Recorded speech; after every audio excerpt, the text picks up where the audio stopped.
Heute bei den Leckie News hat die Oxford-Universität bestätigt, dass es für Kinder gerade nach den vielen Lockdowns der letzten Zeit sehr wichtig ist, nun viel Zeit im Freien zu verbringen. Denn nur dort kann sich ihr Immunsystem entwickeln. Das heißt nun wiederum für mich, dass ich heute einen großen Schritt näher gekommen bin am Titel World Greatest Dad, da ich meine Kinder immer noch nicht vom Fußball abgeholt habe, weil es mir heute einfach zu stark regnet. Noch mehr gleich bei den News.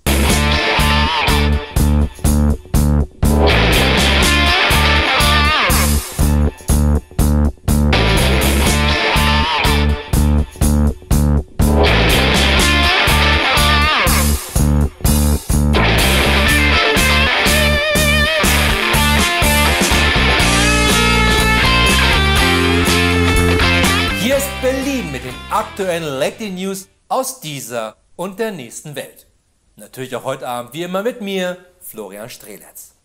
Selbstverständlich bin ich heute Abend wieder nicht allein im Studio, sondern auch dieses Mal werde ich unterstützt von den einzigartigen Leckie News Korrespondenten aus allen Ecken der Welt.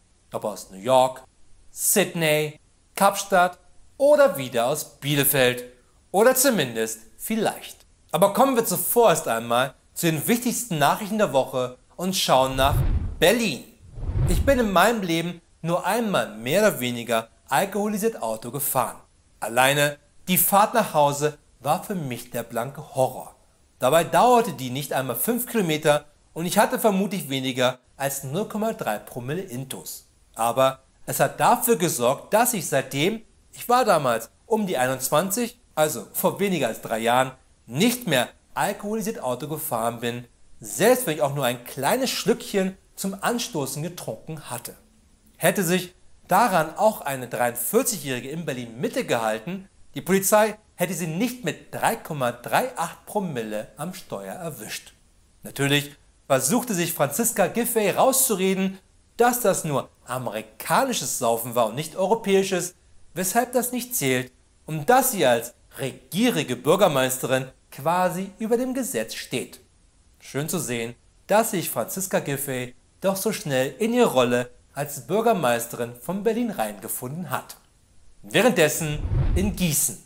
Eine der häufigsten Fragen, die mir gestellt wird, ist nicht nur, wie ich mit 76 immer noch so aussehe wie andere mit 24.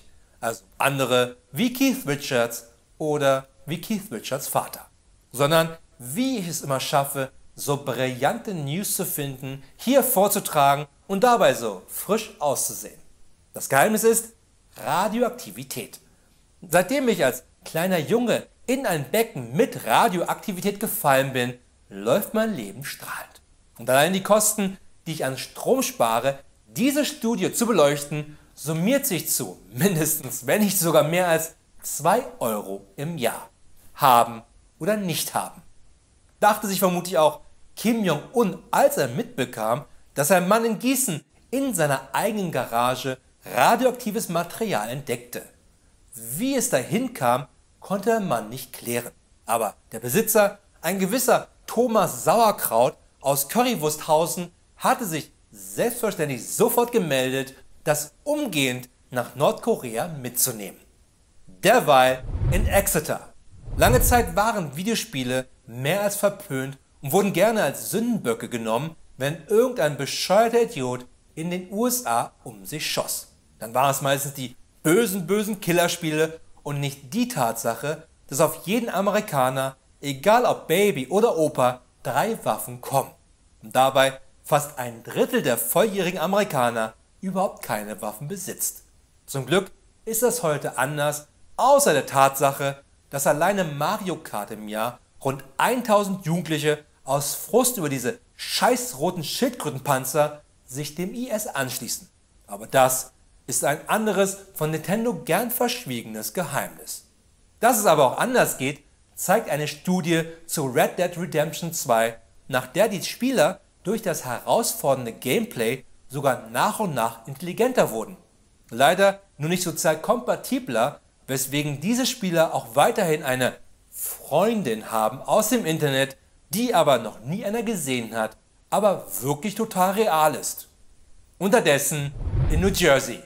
In einigen Folgen letztes Jahr hatte ich bereits erwähnt, dass die AfD zu meinen Ehren einige Straßen, an denen immer die Mülltonnen stehen, bei ihrer Parteizentrale in Berlin-Wolfschanze nach mir benannt haben.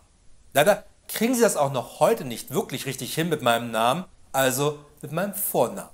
Dies liegt auch weiterhin daran, dass es keinen bekannteren Kriegsverbrecher in der Wehrmacht gab, der Florian hieß.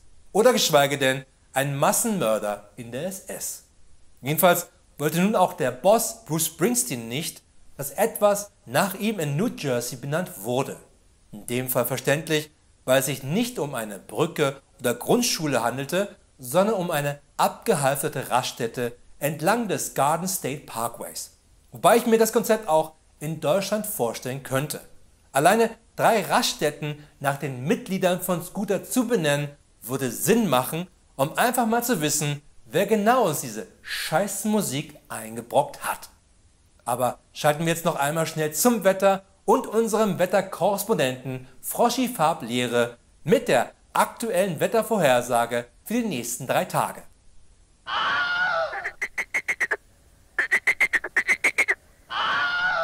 Danke Froschi Farblehre, und immerhin bedeutet diese Wettervorhersage, dass es in den nächsten Tagen 35 Grad gibt. Also ein fast normaler April bisher.